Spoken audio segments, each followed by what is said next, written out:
Alô, comunidade das redes sociais. Mais uma vez aqui para tratarmos de mais um tema. E hoje eu gostaria de falar de escola, gestão e mediação.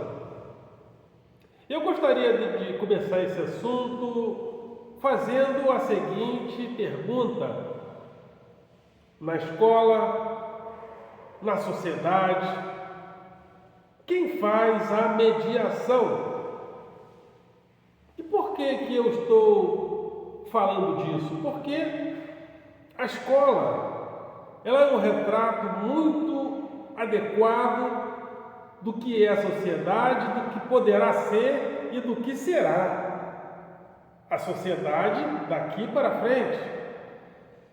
Se nós temos uma sociedade onde na escola há pouca mediação, fatalmente teremos uma sociedade que gradativamente terá menos mediação.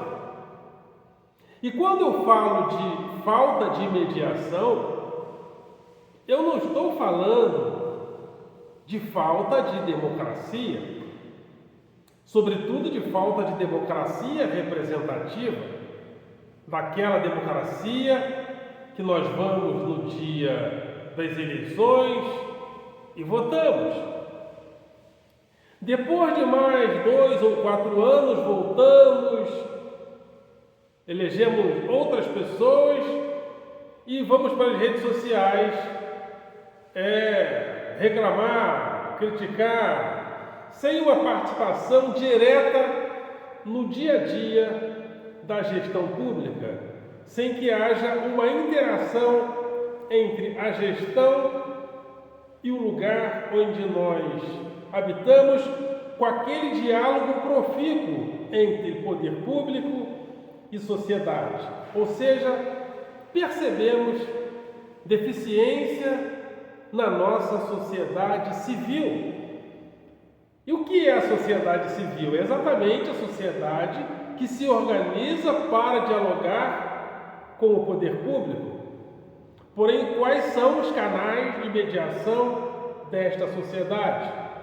Quais são os canais de mediação, uma vez que os canais de mediação que tínhamos, os tradicionais, que eram os sindicatos, foram solapados, perderam força, e o próprio trabalhador não quer mais pagar a taxa sindical porque acha que o sindicalista não faz nada por ele, vive lá a vida dele numa boa, e o próprio trabalhador também, por sua vez, quando tem o sindicato, como é o caso de nós professores, deixamos o sindicato para lá, resolvendo as nossas pendengas, os interesses do sindicato, e nós mesmos não participamos do dia a dia sindical.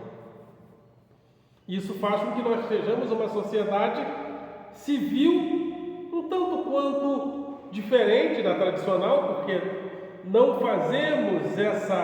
temos muitos canais de mediação mais, de diálogo entre os lugares onde vivemos e o poder público.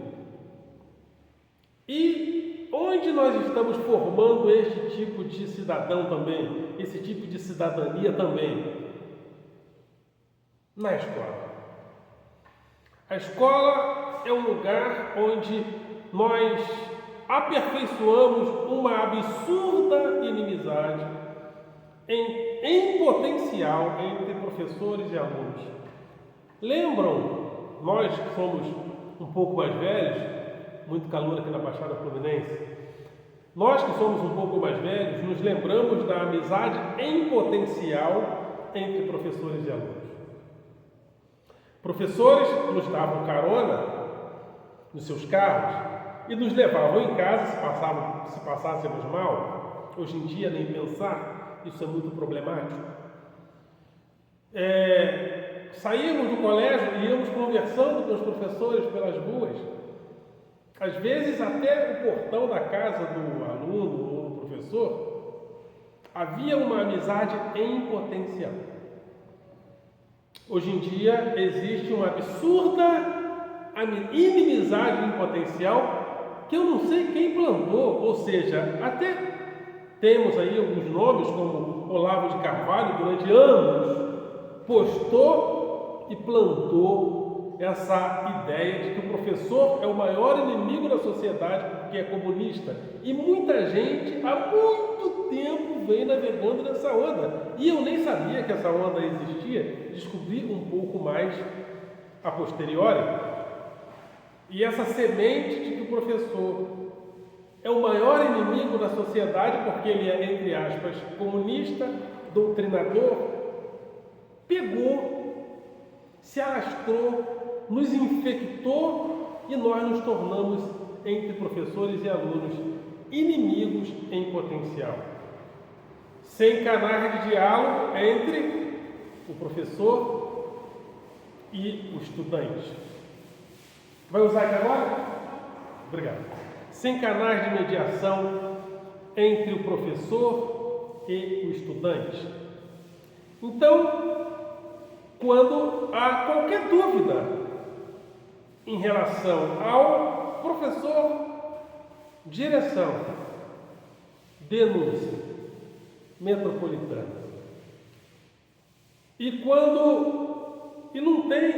Temos os grêmios, temos os representantes de turma, e não há uma articulação para um diálogo com o professor, um diálogo de mediação de conflitos, ou seja, nós não estamos educando mediadores de conflitos. Temos democracia, temos, entre aspas, liberdade de falar o que pensamos, temos uma democracia formal, mas sem elementos que qualificam a democracia, que é, por exemplo, o diálogo. Tem até brincado, né? Daqui um dia vamos ter um museu do diálogo. Sabe esse negócio aqui que as pessoas faziam? É o diálogo, porque agora tudo é judicializado. Denúncia anônima.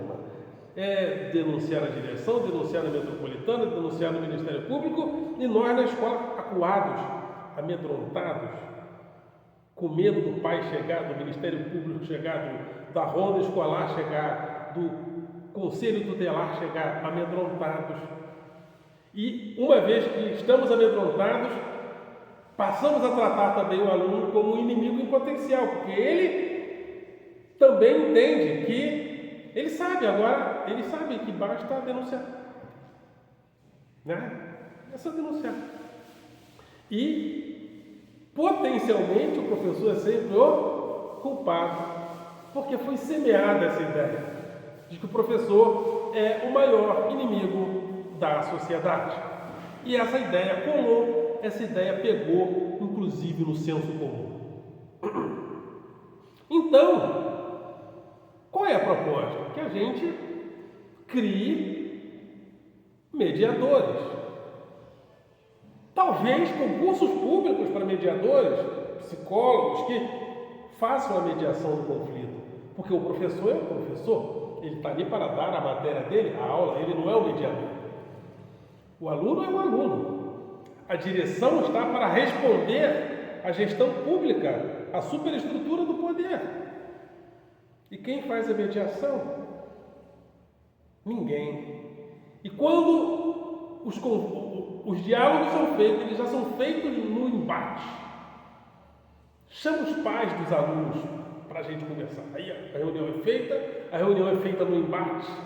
E eu não estou dizendo que isso está errado, mas a mediação do conflito não é feita.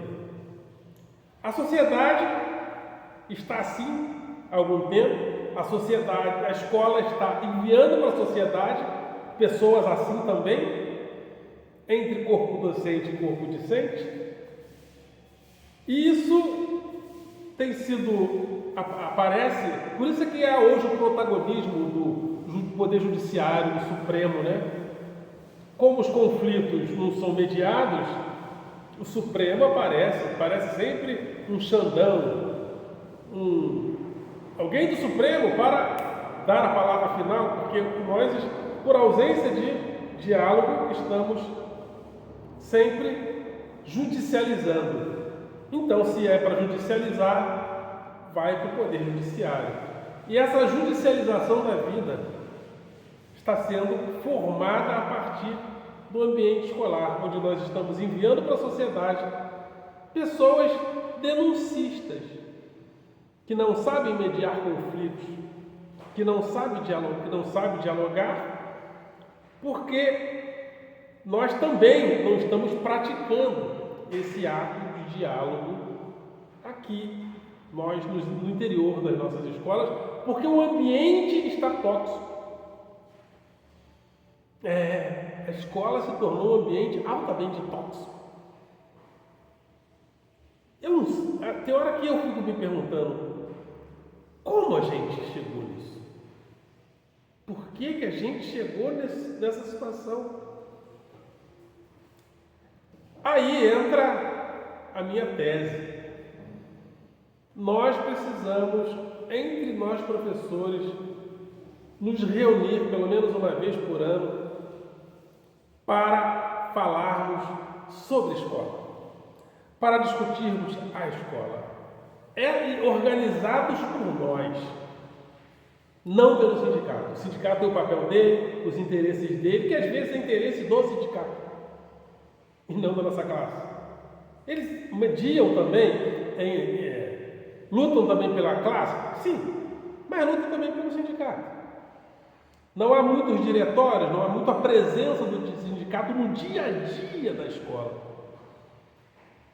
E os sindicatos precisam sobreviver, apesar de serem solapados historicamente do neoliberalismo para cá.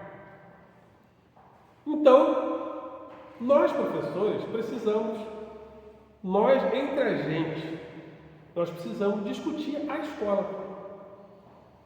E nessas reuniões anuais, que eu penso que devemos fazer, precisamos criar pautas a serem levadas para o poder público, para a gestão pública, entre nós, professores. Muito difícil isso acontecer. Mas eu não vou desistir. Você vai? Eu não vou desistir. Essa inimizade em potencial entre professores e alunos, que está sempre judicializando as coisas com o denuncismo, isso precisa passar. E eu tenho esperança de que nós um dia vamos voltar a termos amizades em potencial entre professores e alunos. Nós vamos poder nos abraçar novamente. Nós vamos poder caminhar pela cidade normalmente, sem ninguém achar que o professor vai prejudicar o aluno, e sem essa malícia que se formou de que qualquer denúncia é passível de acusação em relação ao acusado. Qualquer 3 alunas que disserem, ele me assediou, acabou a carreira, acabou a vida do professor, já sai da escola algemado. Isso tem que passar, isso tem que acabar, porque isso mina a relação de amizade entre professores e alunos. Quando a amizade é minada, não há aprendizagem correta. Por quê? Porque o aluno, criança e adolescente, aprende melhor na amizade, eles aprendem mais com o professor que eles gostam. Só na universidade que eles começam a aprender de acordo com o conhecimento pelo conhecimento, independente da simpatia ou da antipatia em relação ao professor. Então, esse ambiente de inimizade, penso que é uma das causas do nosso fracasso escolar e do nosso desempenho pífio nas avaliações externas, nacionais e internacionais. Precisamos voltar a ser amigos, porque na educação básica, a amizade é amiga direta do conhecimento. Ou você vai esperar que o aluno aprenda maravilhosamente bem, independente dele gostar ou não dos professores. Só na universidade isso é possível. Só na universidade isso é possível. Então, essa é a minha proposta. Precisamos nos reunir anualmente para falarmos para discutirmos a educação, para discutirmos a escola, para falarmos sobre a escola. Ok, galera? Vocês são do coração.